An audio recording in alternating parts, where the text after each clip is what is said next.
ಆತ್ಮೀಯ H16 news ಅರ್ಥಾತ್ ಹೇ ಸೀತಾರಾಮಗೆ ಸ್ವಾಗತ. ನಾನು ನಿಮ್ಮವ MI ಅಥವಾ ಮಲ್ಲಪ್ಪ ಜೋತಾವಾರ್. ಆದ್ಮೇಲೆ ಈಗ ತಾವು ದಿನ ಸುದ್ದಿಗಳನ್ನ ಅದರ ಜೊತೆಗೆ ವಿಶೇಷತೆಗಳನ್ನ ನೋಡ್ತಾ ಹೋಗಿ ವಿಶೇಷ ಈ ಮೊದಲನೇ ಸುದ್ದಿಯನ್ನು ನೋಡಿ.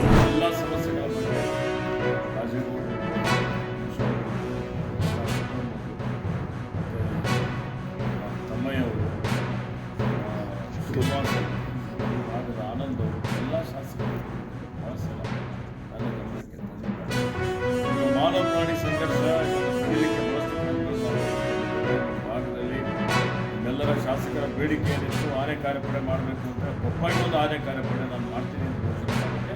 ಅದನ್ನು ಈಗಾಗಲೇ ನಾವು ಕಾರ್ಯರೂಪಕ್ಕೆ ತಂದಿದ್ದೇವೆ. ಇವತ್ತು ಯಾವುದು ಉಪಟಳ ಕೊಡುವಂಥ ಆನೆಗಳಿದ್ದಾವೆ ಆನೆಗಳು ಸರಿ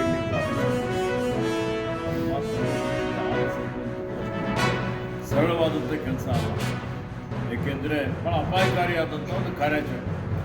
ಮತ್ತು ಯಾವುದೇ ಒಂದು ಆನೆ ಸೆರೆ ಹಿಡಿಬೇಕು ಅಂತ ಹೇಳಿದ್ರೆ ಒಂದು 4-5 ಗುಪ್ತಿ ಆನೆಗಳು ತರಬೇಕು, ಡಾಟ್ ಮಾಡೋದು ಬರಬೇಕು, ವೆಟರ್ನರಿ ಬರಬೇಕು, ಎಲ್ಲ ರೀತಿಯ ತಯಾರಿ ಸಿದ್ಧತೆಗಳನ್ನು ಮಾಡಬೇಕು. ಹೆಚ್ಚು ಕಡಿಮೆ ಆದರೆ ಜೀವಕ್ಕೆ ಅಪಾಯ ಆಗ್ಬೋದು, ಆನೆ ಜೀವಕ್ಕೂ ಅಪಾಯ ಆಗ್ಬೋದು, ಮನುಷ್ಯ ಜೀವಕ್ಕೂ ಅಪಾಯ ಆಗ್ಬೋದು ಅಂತ ಪರಿಸ್ಥಿತಿ ಇದೆ. ಅರ್ಜುನ್ ಆನೆ ಇವತ್ತು ಈ ಒಂದು ಆನೆ ಸೆರೆ ಹಿಡಿಯುವಂಥ ಕಾರ್ಯಾಚರಣೆಯಲ್ಲೇ ಮೃತಪಟ್ಟಿದ್ದು ನೀವೆಲ್ಲ ನೋಡಿದ್ದೀರಿ. ಹೀಗಾಗಿ ನೀವು ಹೇಳಿದ್ದ ಹಾಗೆ ಸುಮಾರು 2-3 ಆನೆಗಳನ್ನು ನಾವು ಈಗಾಗಲೇ ಸೆರೆ ಹಿಡಿಲಿಕ್ಕೆ ಇನ್ನೂ 2 ಆನೆಗಳ ಬಗ್ಗೆ ನಾವು ಹೇಳಿದ್ದೀರಿ. ನಾನು ಪುಸ್ತಕ ಚೀಫ್ ವೈಲ್ಡ್ ಲೈಫ್ ಮಾತಾಡ್ತೀವಿ ಆದೇಶವನ್ನು ಕೊಟ್ಟು ಇವತ್ತು ಅದನ್ನು ಉತ್ತಮ ರೀತಿಯಲ್ಲಿ ಸೆರೆ ಹಿಡಿದು ಯಾವುದೇ ರೀತಿ ಎದುರಾಗದ ರೀತಿಯಲ್ಲಿ ಈಗಾಗಲೇ ಹೇಳಿದ್ದೀವಿ. ಸಮಸ್ಯೆ ಎಲ್ಲ ಕಡೆ ನೋಡ್ತಿದ್ದೀನಿ, ಎಲ್ಲ ಹೆಂಗಿದೆ ಗ್ಯಾಸಿನ ಸಪ್ಲೈ.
ನಾವು ಬೆಳಗ್ಗೆ 7 ಗಂಟೆಗೆ ಬಂದಾರ. 7 ಗಂಟೆಗೆ ಬೆಳಗ್ಗೆ 7 ಗಂಟೆಗೆ ಬಂದಿದ್ದು. 7 ಗಂಟೆಗೆ ಬಂದು ಕೂಡ 11 ಗಂಟೆ ಆಗಿದೆ. ಭಾಳ ಜನ ಸರಿಯಾಗಿ ಸಿಗ್ತಿದೆಯಾ ಇಲ್ಲ? ಸರಿಯಾಗಿ ಎಲ್ಲಿ ಸಿಗ್ತೈತೆ? 15 ಜನ ಆಗಿ ಬುಕ್ ಮಾಡಿ ಇವತ್ತು ಬಂದರೂ ಕೂಡ ಜನ ಇದ್ದಾರೆ. ನೆನೆ ಬಂದಿದ್ದಕ್ಕೆ 10 ಗಂಟೆ ಬರ್ರಿ ಅಂದ್ರೆ 10 ಗಂಟೆ ಬಂದಿದ್ದೀವಿ, 11 ಗಂಟೆ ಬಂದು ಈ ಬಾಗಿಲು ತೆಗ್ದಿದ್ದಾರೆ. ಬುಕ್ ಮಾಡಿ 15 ನಿಮಿಷ ಆಯ್ತು. ನಮ್ಮದು ಬಿಲ್ ಎಲ್ಲ ಬಂದೈತೆ ಕೂಡ ಕಿಮಿಸ್ ನಾಡ್ಕಾಡ್ತಿದ್ದಾರೆ. ಬೆಳಗ್ಗೆ 7 ಗಂಟೆ ಬಂದು ನಿಂತ್ಕೊಂಡ್ರೆ ನಾವು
ಆಯ್ತಲ್ಲ ಬೇಡ ಸಾಕು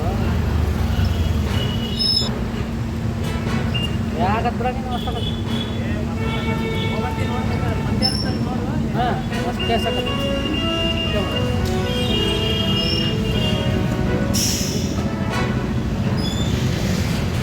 ಬಸ್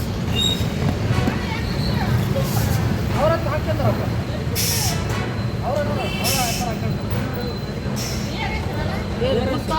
ಮೊದಲ ಬಾರಿಗೆ ಹಾಕಿದೆ ಬೆಳೆ ಪರಿಹಾರ ಹಾಕಬೇಕಾಯ್ತು ಅಲ್ಲಿ ಬೆಳೆ ಪರಿಹಾರ ಬೆಳೆ ಮೇಲೆ ಹಾಕಿಲ್ಲ ಯಾಕೆ ಇದಿಲ್ಲ ಗೊತ್ತಾಗ್ತಿಲ್ಲ ಜನಪರ ಅಲ್ಲಿ ಬಸ್ ಸ್ಟಾಂಡ್ ಪಡೆದು ಯೋಚನೆ ಮಾಡ್ತಾರೆ ಅಂತ ಬಸ್ ನಿರ್ಮಾಣ ಇದೆ ಇಲ್ಲ ಯಾಕೆ ಜನಪದ ಯೋಚನೆ ಮಾಡ್ತಾರೆ ಅಲ್ಲಿ ಬಸ್ ಸ್ಟಾಂಡ್ ಬಸ್ ಸ್ಟಾಂಡ್ 30 ರೂಪಾಯಿ ಯೋಚನೆ ಮಾಡ್ತಾರೆ ಈಗ ಅಂತ ಬಸ್ ನಿರ್ಮಾಣ ಇದೆ ಈಗ ಪರಿಹಾರ ಕೊಟ್ಟರೆ ಈಗ ಬೆಳೆ ಮೇಲೆ ಬಂದರೆ ರೈತ ಅನುಕೂಲ ಆಗ್ತದೆ ಕಾಯ್ತಾರೆ ಅದೇ ಪೂರ್ತಿ ಬಾಜ ವಿಮೆ ಕಟ್ಟಿಲ್ಲ ಕೆಲವು ಜನ ಅಷ್ಟೇ ವಿಮೆ ಕಟ್ಟಿರೋದು ಸ್ವಲ್ಪ ಕಟ್ಟರಕ್ಕೂ ವಿಮೆ ಕೊಟ್ಟಿಲ್ಲ ಪರಿಹಾರ ಕೊಟ್ಟರೆ ಸಾಕು ಪರಿಹಾರ ಬರಬೇಕು ಪರಿಹಾರ ಬಿಡುಗಡೆ ಮಾಡ್ತಿಲ್ಲ ಸರ್ಕಾರ ಅಧಿಕಾರಿ ನಿರ್ಲಕ್ಷ್ಯ ಗೊತ್ತಾಗ್ತಿಲ್ಲ ಅದು ಯಾಕಂದ್ರೆ ಸ್ಥಳೀಯರೇ ನಮ್ಮ ಜಿಲ್ಲೆಯವರೇ ಜೆಡಿಯವರಾಗಿ ಅವ್ರ ತಲಕಿಗೆ ಬೆಳೆಯನ್ನು ಕಟ್ಟಿಲ್ಲಂತಾರೆ ನಾವೇನು ಮಾಡೋಕ್ಕೀಗ ವಾಸ್ತವ ಗೊತ್ತಿದ್ದಲ್ಲಿ ಯಾಕಂದ್ರೆ ನಾನು ಸೃಷ್ಟಿ ಮಾಡ್ತೀನಿ ಈಗ ವೆದರ್ ರಿಪೋರ್ಟ್ ಐತಲ್ಲಿ ವಾತಾವರಣ ಹೆಂಗೆ ಯಾವ ರೀತಿ ಮಳೆ ಬಂದಿದೆ ಎಷ್ಟು ಮಳೆ ಆಗಿಲ್ಲ ಅಂತೇಳಿ ಯಾಕಂದರೆ ರೈತ ಯಾರಿಗೆ ತಲುಪಬೇಕಲ್ಲಿ ಇವತ್ತು ಡಿಸೆಂಬರ್ಗೆ ಕಷ್ಟ ಯೋಚನೆ ಮಾಡ್ತಾರೆ ಈಗ ತಂತ್ರ ನಿರ್ಮಾಣ ಆಗಿದೆ ಪರಿಸ್ಥಿತಿ ನಿರ್ಮಾಣ ಆಗಿರಲಿ ಒಂದು ರೂಪಾಯಿ ಬೇಕು ದುಡ್ಡು ಇರ್ತಂಬತ್ತು ರೈತರೀಗ ಬೆಳೆದಿರಲಿ ಬಂದು ದಾರಿ ಇಲ್ಲ ಅಲ್ಲಿ ಉದ್ಯೋಗ ಸಿಗ್ತಿಲ್ಲ ಅಲ್ಲಿ ಇಂಥ ಪರಿಸ್ಥಿತಿ ನಿರ್ಮಾಣ ಆಗಿದೆ ಜಿಲ್ಲಾಡಳಿತ ಹೆಚ್ಚು ತಂದು ಕೂಡಲೇ ನಮ್ಗೆ ಭರವಸೆ ಕೊಡ್ತಿರೋ ಜೆ ಡಿ ಅವರು ಯಾವುದೇ ಕಾರಣಕ್ಕೂ ವಾಪಸ್ ಈಗ ಯುಗಾದಿಗೆ ದುಡ್ಡು ಆಗ್ತದೆ ಯುಗಾದಿ ಮುಗಿತು ರಾಮನವಮಿ ಬಂತು ಈಗ ದಿನ ಬರ್ತಾವೆ ಕೆಲಸ ಆಗ್ತಿಲ್ಲ ಇಲ್ಲಿ ಇಷ್ಟೊಂದು ನಿರ್ಲಕ್ಷ್ಯ ಅದಕ್ಕೆ ನಿರ್ಲಕ್ಷ್ಯ ಮಾಡಬಾರ್ದು ರೈತರ ಬಗ್ಗೆ ಕೂಡಲೇ ಎಚ್ಚೆತ್ಕೊಂಡ್ರೆ ಸರ್ಕಾರ ಜಿಲ್ಲಾಡಳಿತ ಎಚ್ಚೆತ್ಕೊಂಡು ಪರಿಹಾರ ಬಿಡುಗಡೆ ಮಾಡಬೇಕು ಇಲ್ಲಾಂದ್ರೆ ಯಾವುದೇ ಕಾರಣಕ್ಕೂ ಮುಂದೆ ಅವ್ರೀಗ ಬರಲ್ಲ ಅಂದ್ರೆ ಮನೆ ಹೆಚ್ಚಿಗೆ ಈಗ ಬದುಕಬೇಕು ಈಗ ಹೋರಾಟ ಮಾಡಲೇಬೇಕು ಈಗ ಪರಿಹಾರ ಕೊಡಂದ್ರೆ ರಾಷ್ಟ್ರೀಯ ಬಂದ್ ಮಾಡ್ತೀವಿ ಈಗ ತಾವೆಲ್ಲ ಇಲ್ಲಿವರೆಗೆ ಸುದ್ದಿಗಳನ್ನು ನೋಡಿದಿರಿ, ಜೊತೆಗೆ ವಿಶೇಷ ಘಟನೆಗಳನ್ನು ಸಹ ನೋಡಿದಿರಿ. ಅದು ನಿಮ್ಗೆ ಏನು ಅನ್ನಿಸ್ತು? ನಿಮ್ಮ ಲೈಕ್ ಮಾಡಿರಿ, ಶೇರ್ ಮಾಡಿರಿ, ಕಾಮೆಂಟ್ ಮಾಡಿರಿ, ಜೊತೆಗೆ ಸಬ್ಸ್ಕ್ರೈಬ್ ನಿಲ್ಲಿಸ್ಬೇಡ್ರಿ. H16 ನ್ಯೂಸ್ ಅರ್ಥಾತ್ ಸಿದ್ದರಾಮಯ್ಯ ಸತ್ಯದ ಕೈಗನ್ನಡಿ ವಂದನೆಗಳು.